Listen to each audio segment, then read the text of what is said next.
معیشت کے حوالے سے کیا پازیٹیوٹی سامنے آ رہی ہوتی ہے اور کیا کچھ ہونے والا ہے اور کیا کچھ ہو چکا ہے اب تک, اس پہ ہم بار بار بات کرتے ہیں. اور جو مانیٹری پالیسی ابھی جو ریسنٹلی آئی ہے اس کے حوالے سے بھی میں اپنے مہمان گرامی سے بات کروں گی. لیکن جو لیٹسٹ اپڈیٹ میں آپ کو یہ بتاتی چلوں کہ دسمبر کے مہینے میں جو ہمارے وزیر خزانہ ان کا یہ کہنا ہے کہ 25 سے 26% مہنگائی رہے گی. اب یہ 25 سے 26% کا اسکیل کیا ہے یہ تو جو ایکسپرٹس ہیں وہ ہمیں بتائیں گے, کیونکہ آلریڈی مہنگائی بہت زیادہ بڑھ چکی ہے. آپ باہر جا کے اور بازار جا کے آپ دیکھتے ہیں تو آپ کو پتہ لگتا ہے کہ مہنگائی کا عالم کیا ہے.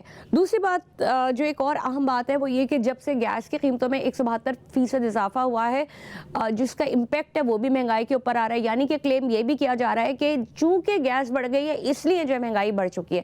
تیسری ایک اور بات یہ کہ جو گورنمنٹ ہے ان کا یہ کہنا ہے کہ جی صنعتیں بھی لگ رہی ہیں. مطلب مجھے سمجھ میں نہیں آ رہا ہوتا کہ صنعتیں بھی لگ رہی ہیں, قیمتیں جو بھی اوپر نیچے ہو رہی ہیں, پیٹرولیم مصنوعات نیچے ہوتی ہے تو پیٹرولیم مصنوعات اور کرائے کے اندر کمی کیوں نہیں ہوتی؟ اس کو کوئی کیوں نہیں چیک اینڈ بیلنس میں رکھتا ہے؟ عوام چیخ رہی ہے, رو رہی ہے, بلک رہی ہے, لیکن ان کو کوئی دیکھنے والا نہیں ہے. تو کیا یہ ڈیمانڈ اینڈ سپلائی کا مسئلہ ہے؟ عوام کی توقعات کے اوپر حکومت کو پورا کیوں نہیں اترا جاتا؟ یہ حکومت ان ٹرمز کے اوپر بات کیوں نہیں کرتی؟ اگر کریک ڈاؤن کے حوالے سے بات کریں, ڈالر کی قیمت نیچے آئی ہے, اس کے اوپر انہوں نے کریک ڈاؤن کیا, گولڈ فلکچویٹ ہو رہا ہے, آگے پیچھے ہو رہا ہے, لیکن جو جس کے اوپر کام کیا جا رہا ہے وہ تھوڑا بہت نظر تو آ رہا ہے ڈالر کے حوالے سے اگر بات کریں. لیکن پھر وہی بات آ جاتی ہے, قیمتوں میں کمی کیوں نہیں آ رہی؟ بھائی ڈالر نیچے آئے تو قیمت بھی تو کم کرو. اب اس کے اوپر ہی بہت ساری ایسی چیزیں جس کے اوپر بات کرنا بے انتہا ضروری ہے. میرے ساتھ میرے بہت ہی زبردست ایکسپرٹس موجود ہیں. معاشی تجزیہ کار ہے فاروق ڈاڈی صاحب, بہت بہت شکریہ فاروق صاحب آپ کے پروگرام میں شرکت کرنے کا. میرے ساتھ سید سعد شاہ موجود ہے, یہ بھی ایک تجزیہ کار ہے, اپنا تجزیہ دیتے ہیں, ان سے بھی جانیں گے. نوجوان نسل کو نمائندگی بھی کرتے ہیں اور یہ دیکھتے ہیں کہ اس وقت پاکستان کی صورتحال اکانومی کے حوالے سے کیا ہے. سعد آپ کا بھی بہت بہت شکریہ پروگرام میں تشریف آوری کا. سر میں سب سے پہلے آپ کی جانب آؤں گی, مجھے صرف یہ آگاہ کیجیے گا کہ یہ جو 25 سے 26% دسمبر کے حوالے سے بات کی گئی, یہ کیا ہے؟ یہ ہم تو یہ دیکھ رہے ہیں کہ مطلب مہنگائی کا زور ٹوٹ ہی نہیں رہا ہے, اور وہ 25 سے 26% مہنگائی کس شرح میں یہ بات کرتے ہیں؟ بسم اللہ الرحمن الرحیم. دیکھیں آلریڈی 48% انفلیشن ریٹ اس ملک میں چل رہا ہے, ٹھیک ہے, اور مزید 25% تو ہم تو ویسے ہی معاشی طور پہ تباہ و برباد ہو چکے ہیں. آپ کا بینک انٹرسٹ ریٹ 22%. اگر آپ یہ اسٹیٹ بینک کا مقرر کیا, آپ جب آپ بینک سے فیسلٹیز لیں گے تو آپ کو 23-24% پہ ملے گی. مجھے یہ بتائیں کہ ایسا کون سا کاروبار ہے جو آپ کو 22% ریٹرن آف پروفٹ دے؟ میں یہ اپنے ہر ٹاک شو میں یہ بات بہت سارے ٹاک شو میں کر چکا ہوں. آپ دیکھیں انڈسٹریز کا rate of return rate of profit جو ہے وہ صرف 7%, 7% ہے. تو یہ 22% آپ جو فیسلٹیز لے کے کون سا ایسا کاروبار کر سکتے ہیں جس میں کہ آپ حکومت کریں؟ تو ہماری بدقسمتی یہ ہے کہ ہمارے ملک کے حکمرانوں کو جہاں توجہ دینی چاہیے وہ دیتے نہیں ہیں. ان کو پچھلے کئی دہائیوں سے آئی ایم ایف سے جو چاہتا وہ مل جاتا ہے. اس کے پیچھے بھی ایک سیاست کا ایجنڈا ہے نا سر, وہ ایجنڈے کے اوپر ہی کام ہوتا ہے. تو یہ ادارے اگر آپ آئی ایم ایف کو یا ورلڈ بینک کو ہو تو ان کا بھی ایک اپنے معاشی اس کے حوالے سے مالیاتی اداروں کے علاوہ ان کا ایک بہت بڑا سیاسی رول ہے. یہ ہم کیوں نہیں سمجھتے؟ تو خیر اب دیکھیں آج ہم پہ قرضہ 125 ارب سے بھی ڈالر سے بھی زیادہ کا قرضہ ہو چکا ہے, ٹھیک ہے. پچھلی حکومتوں نے کیا کیا؟ یعنی کہ میں یہ 2018 سے پہلے کی بات کروں گا, صرف قرضے لیے, حکومتیں چلائی ہیں, کرپشن کیا ہے, منی لانڈرنگ ہوتی رہی ہے, ٹھیک ہے. اب آپ دیکھیں کہ ہم ایک زرعی ملک ہے, اور زرعی ملک ہوتے ہوئے ہم اجناس باہر سے امپورٹ کر رہے ہیں, اس لیے کہ ہمارے کاشتکار کے پاس پانی نہیں ہے. تربیلا ڈیم کے بعد ایک ڈیم بھی نہیں بنا. مشرف نے 6 ڈیم اناؤنس کیے تھے, لیکن 2008 سے 2018 تک زرداری اور نواز شریف کی حکومتوں نے 1 انچ اس پہ کام نہیں کیا.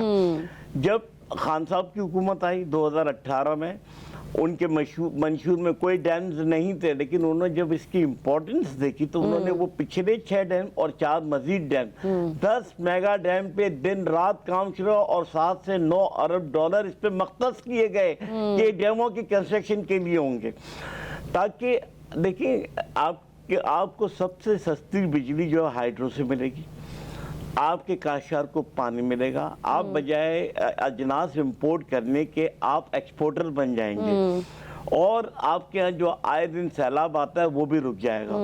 تو بات یہ ہے کہ کالا باغ ڈیم سب سے سستا ترین, لیکن اس کو ایک سیاست کی سر نظر ایک کر پوری دہائی بچے جوان ہو گئے, ان کے بھی بچے ہو گئے. کالا باغ ڈیم سے ہم چل رہے تھے. سعد آپ مجھے بتائیے, صورتحال آپ دیکھ رہے ہیں, آپ نوجوان طبقے سے تعلق رکھتے ہیں, آپ مجھے بتائیں آپ کی میموریز میں جو بیسٹ میموریز ہیں, ہم پرانا نہیں جاتے کہ جی اگر پاکستان کو بنے ہوئے جی 70 دہائیاں ہو گئی ہیں یا جتنا ٹائم ہو گیا, یا جو ہم اس وقت کی بات کریں جب سے آپ نے ہوش سنبھالا, آپ کو کیا دکھتا ہے اکانومی کی صورتحال ہے کیا؟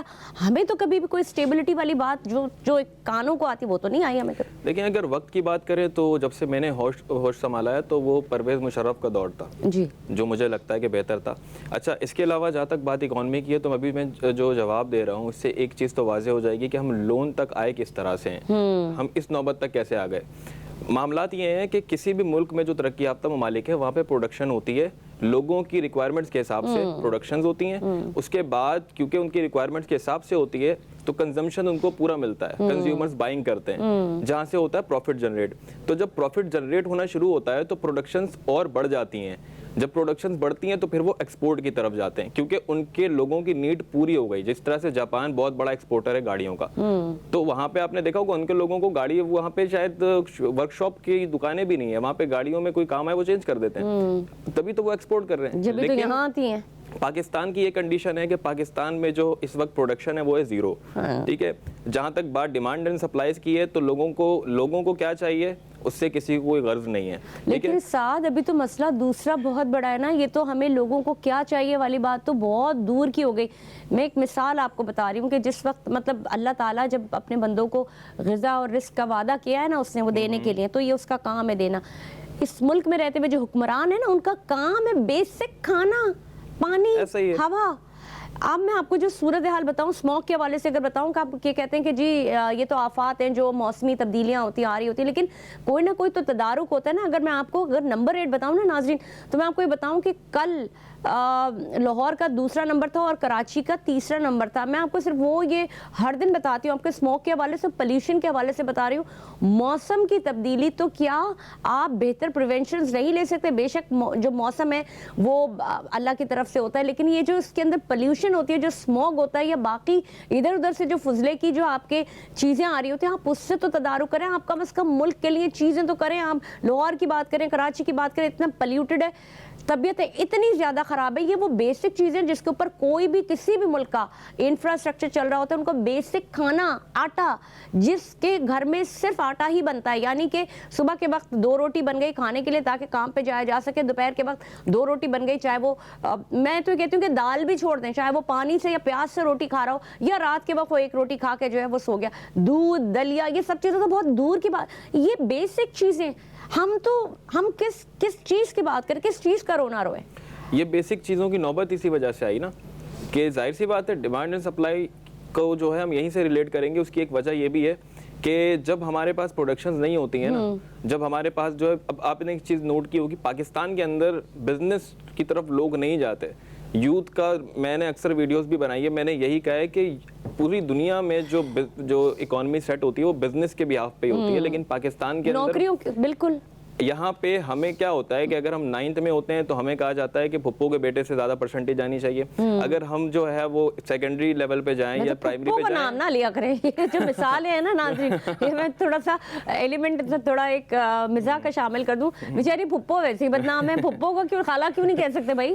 وہ ایک یہ ہے کہ لوگوں کے مائنڈ میں ایک بیٹھا ہوا ہے نا.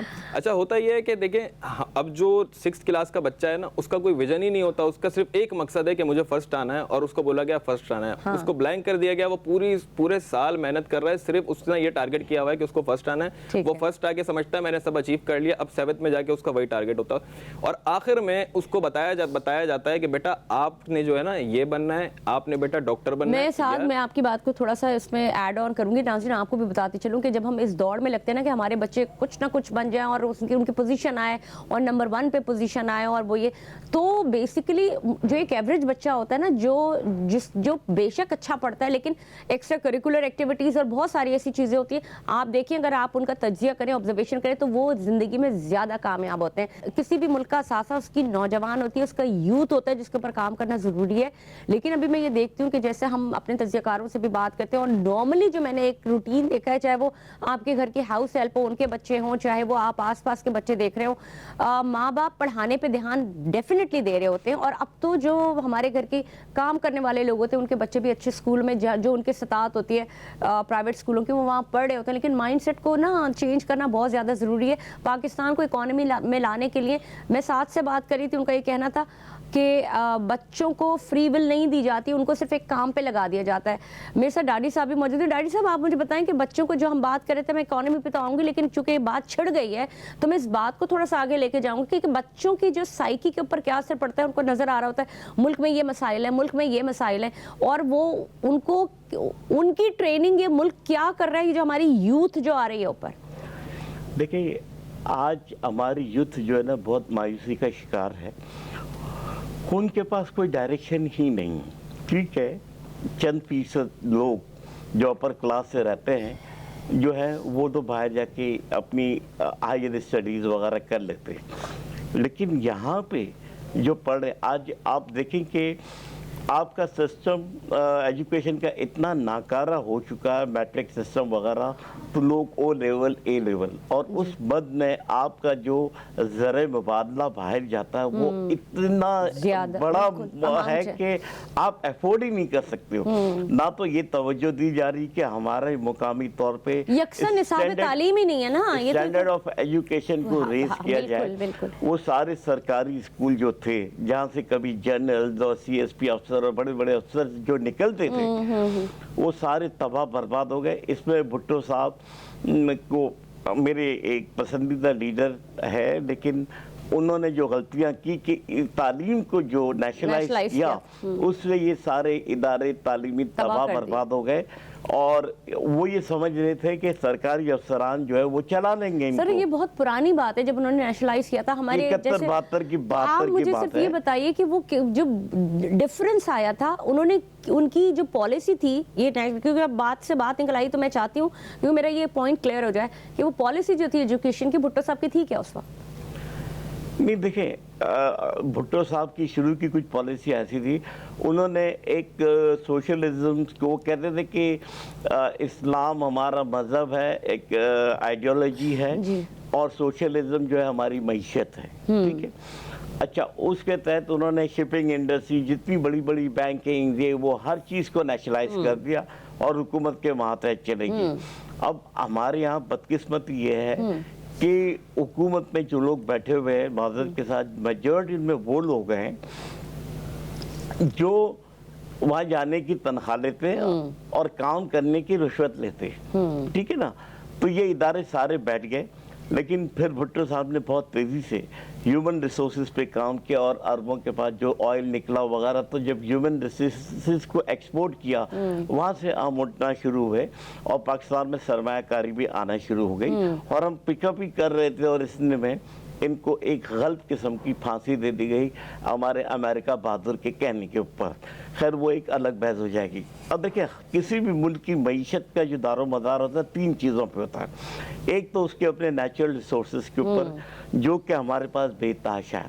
دوسرا اس کی ہماری گورنمنٹ کو نہیں پتا, ان کو تو سب سے پہلے ہمارے پاس بے تحاشا ہے. میں آپ کو بتا رہا ہوں, دوسرا آپ کی ایکسپورٹ, تیسرا آپ کے جو ٹیکسیشن کا نظام ہے وہ. اب نیچرل ریسورس میں جیسے ریکارڈ ایک ہے جی, اتنا قیمتی سرمایہ, اتنی اچھی وہ ہے کہ میں کل عارف حبیب کو ایک چینل پہ سن رہا تھا, وہ کہہ رہے تھے کہ وہ جو گولڈ نکالتے انہوں نے کہا کہ ہم افریقہ میں جا کے پتہ نہیں کتنا نیچے جا کے ہم پیتل اور سونا نکالتے ہیں,